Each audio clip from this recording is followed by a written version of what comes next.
October 11th, after God's silence, what? When he had heard therefore that he was sick, he abode 2 days in the same place where he was. John chapter 11 verse 6. Has God trusted you with the silence? A silence that is big with meaning? God's silences are his answers. Think of those days of absolute silence in the home at Bethany. Is there anything analogous to those days in your life? Can God trust you like that, or are you still asking for a visible answer? God will give you the blessings you ask if you will not go any further without them. But his silence is the sign that he is bringing you into a marvelous understanding of himself. Are you mourning before God because you have not had an audible response?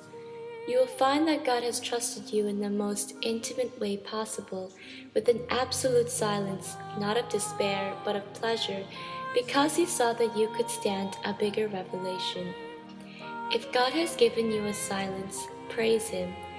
He is bringing you into the great run of his purposes. The manifestation of the answer in time is a matter of God's sovereignty. Time is nothing to God.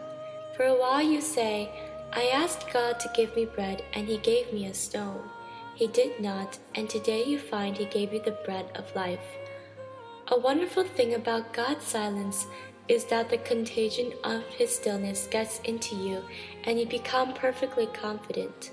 I know God has heard me. His silence is the proof that he has.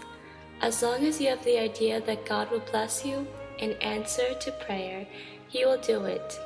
But he will never give you the grace of silence. If Jesus Christ is bringing you into the understanding that prayer is for the glorifying of his Father, he will give you the first sign of his intimacy, silence.